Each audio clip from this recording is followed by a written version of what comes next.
Hadirin yang saya muliakan, pada tahun percepatan pembangunan ini, pemerintah fokus pada 3 langkah terobosan untuk pengentasan kemiskinan, pengangguran, ketimpangan, dan kesenjangan sosial.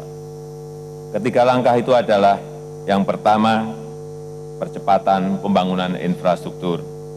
Yang kedua, penyiapan kapasitas produktif dan sumber daya manusia. Ketiga, diregulasi dan debirokratisasi.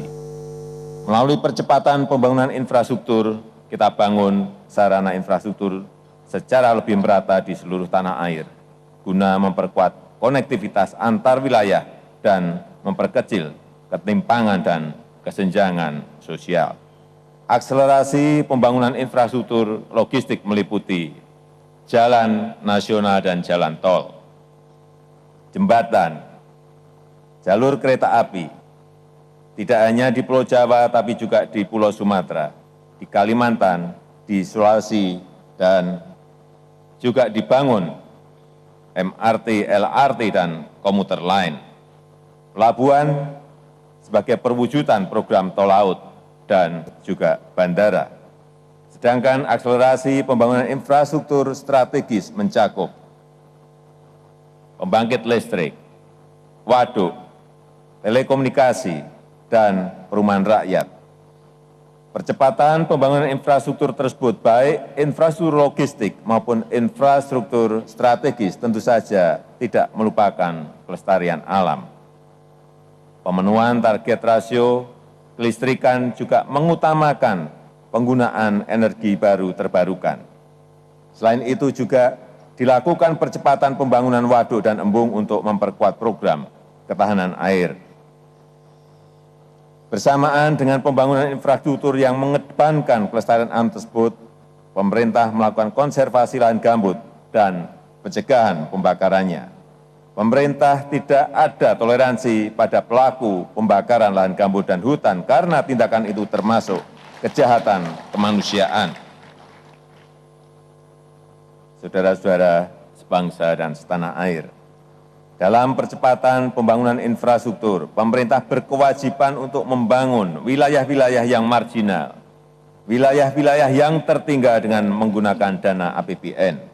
Sedangkan daerah-daerah yang lain yang ekonominya menggeliat dan tumbuh, pemerintah mendorong peran dunia usaha dan kerjasama dunia usaha dengan BUMN.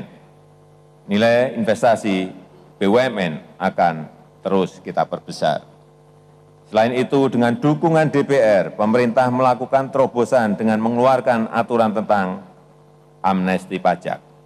Diharapkan basis penerimaan pajak menjadi semakin luas guna mempercepat pembangunan dan meningkatkan daya saing nasional. Hadirin yang saya hormati, di era kompetisi global, pembangunan infrastruktur fisik saja belum cukup untuk mengatasi kemiskinan, mengatasi pengangguran, mengatasi ketimpangan dan kesenjangan sosial. Terlebih, masyarakat ekonomi ASEAN sudah mulai, yang berarti persaingan di Asia Tenggara akan semakin sengit.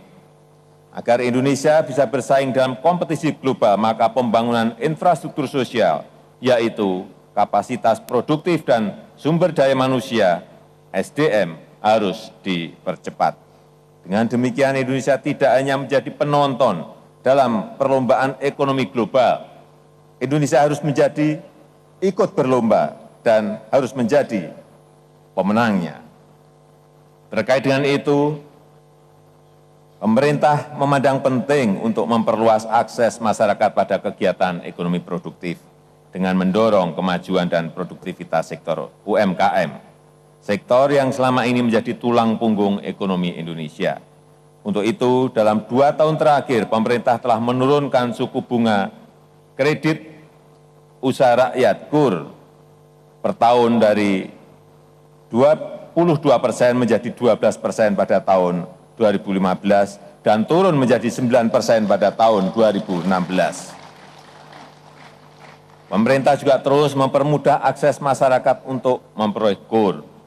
Sedangkan dalam rangka menyiapkan SDM menghadapi kompetisi global, pemerintah memperkuat sistem pendidikan vokasional. Melalui pendidikan vokasional, kita dapat melahirkan angkatan kerja dengan kemampuan yang relevan dengan kebutuhan industri.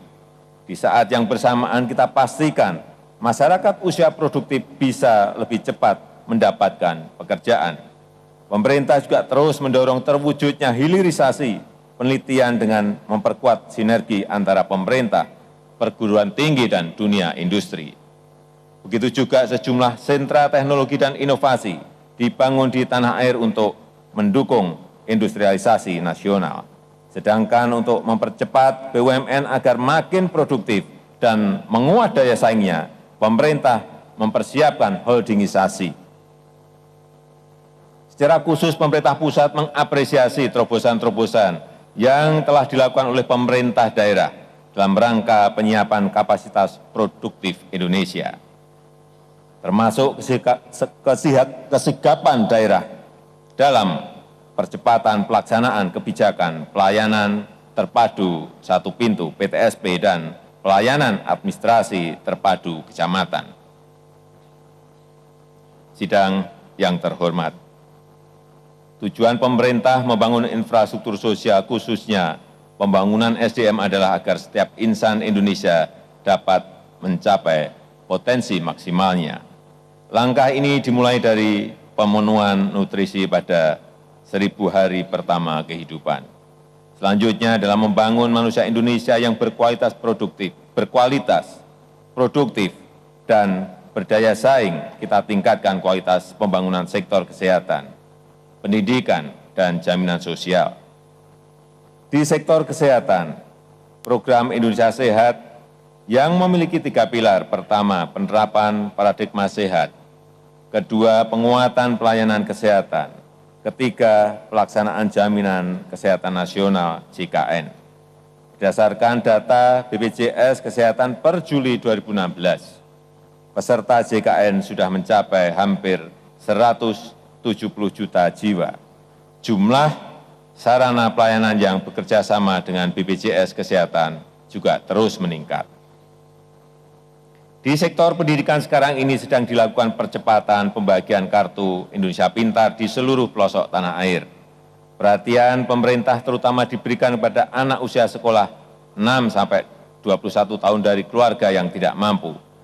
Melalui KIP diberikan jaminan untuk mendapatkan layanan pendidikan dasar sampai menengah, pendidikan formal dan non-formal, termasuk untuk mendapatkan keterampilan dari lembaga kursus atau BLK.